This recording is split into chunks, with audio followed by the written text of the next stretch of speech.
One of the most horrific deaths on a night which saw some of the worst violence since partition happened in the garden of an opposition MP, Mr. Ram Vilas Paswan.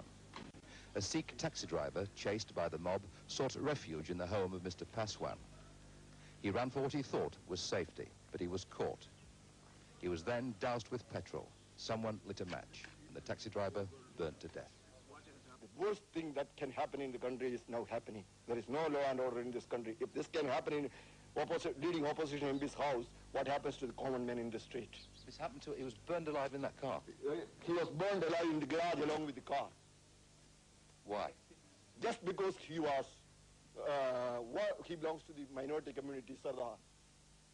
Because one Sardar did it, it doesn't mean that every Sardar is responsible. If one Hindu does it, it doesn't mean that every Hindu is responsible. This is what happened to the secularism of this country during the last 37 years. Such a tragedy. All this happened just 300 yards from the main Parliament building, and then the home of the MP was put to the torch. I was told that 6 calls were made to the police. They never turned up. Sababad is slightly industrialized and looks peaceful enough, with Hindus and Sikhs living close together. But this morning, 3 Sikh factories were surrounded by a mob and their contents ransacked and burnt. The few dozen Sikhs who've lived here peacefully for 16 years have lost almost everything they own. The attack went on for several hours, and it seems nobody tried to stop it. They put fire to our factories and tried to damage our lives. We hardly rescued our life. But theirs is a tiny tragedy. We found it by accident while asking about something else. Incidents like this are so commonplace, they go unreported. But the Sikhs are not reassured. They say their Hindu neighbours turned a deaf ear to their cries. Some Sikhs claim to have telephoned police stations for help again and again, but received no response. MP Khushwant Singh is a prominent member of the Sikh community. Last night he fled from a mob gathered outside his house. But the situation is extremely grim.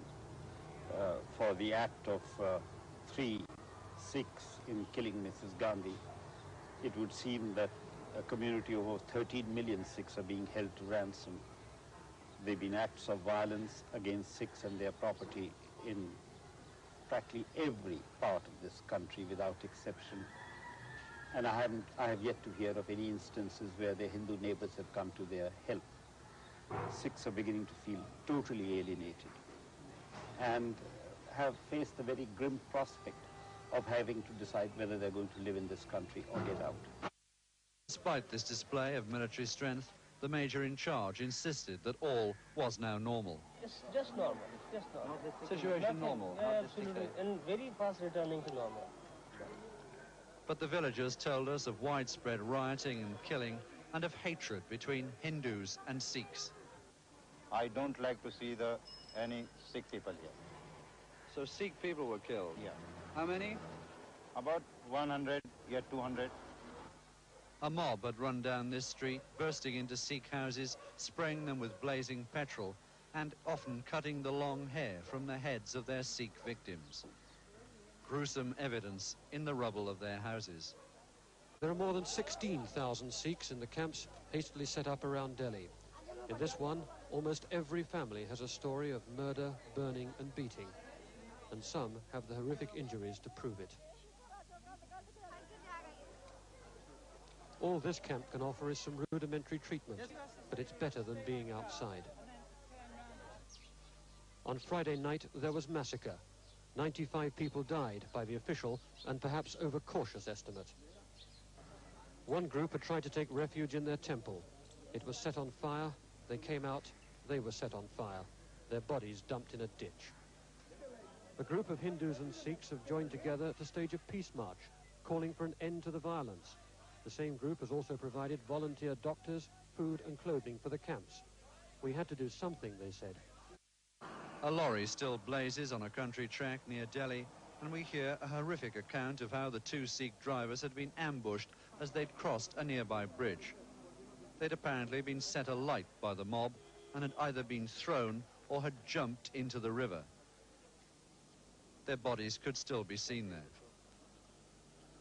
Travelled to a refugee camp outside Delhi. The police had strict orders not to let us in, despite pleas from some of the Sikhs inside. Eventually we did get in.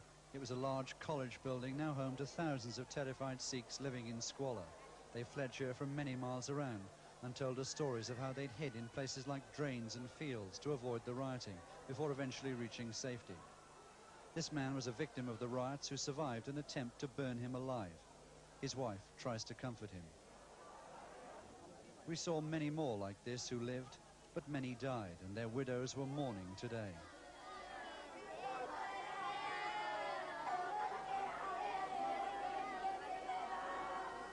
You could not move in the courtyards without bumping into or tripping over people. Many were washing outside in gutters in the road. Sikhs place great store on cleanliness, and their religion calls for an uncut beard and long hair. Many had their heads shaved by the mobs. "You see, I used to look like this," said Mr. Puran Singh. His identity card showed a proud, bearded man. Now he has no beard and a shorn head. The government wants to destroy us, they told us. They were eager to talk about the situation. We are homeless, we are familyless, and moreover, above all, no safety. We can't imagine how we'll survive ourselves in this India. The camps are guarded by Indian troops and police. There are at least 3 in the Delhi area alone. At another, just 3 miles away, a food lorry had arrived. The Sikhs angrily told us that they themselves had arranged it. From the government, there's almost nothing, they said. And certainly we noticed a great shortage of food, water, and other essentials. Many of the Sikhs claimed the police had stood by and watched and even encouraged the rioting. And we ourselves had seen police look idly on during last week's anti-Sikh riots in Delhi.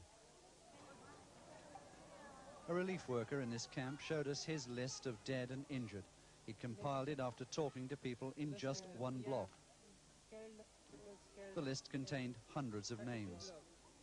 We were told stories of dreadful horror. Mothers whose children had been killed wept as they spoke. This was the story of just one 6-year-old boy we met in the camp. Can you tell us what happened to this boy? Petrol was sprinkled on him and set on fire. He was set on fire? Why? Because he is a Sardarji. That's a Sikh. Sikh. Who would do such? His mother looked on. She was too dazed to speak. Just wait 10 minutes, 5 seconds. I'll bring people. No, it's okay, fine, thank you. The Indian government is telling everybody that the situation is normal. There's nothing to worry about, indeed claiming that many of the reports of trouble were grossly exaggerated. But at 2 camps today, we've seen something like 20 or 30,000 people, many of them living in appalling conditions, some are suffering from terrible injuries. They're now homeless and they think friendless as well. We heard about the violence on radio, from friends, and we went out on the first morning. We telephoned our friends, got together.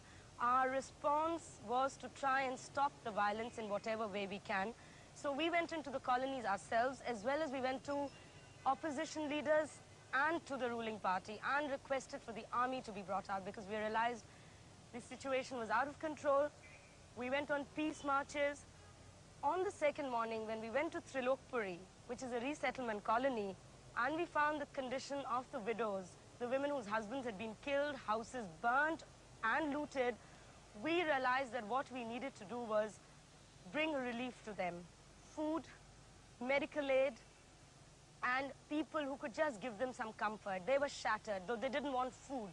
They wanted to know about their families who were missing, what had happened to the husbands who'd been burnt in front of them, what would happen to their houses, and so on and so forth. Burnt-out remains of these houses are a solemn reminder that one community did not share in this coming together of the Indian nation. Sikhs, in meetings throughout the country, debated their growing isolation from the general mood of the country, as Rajiv's victory turned into a landslide.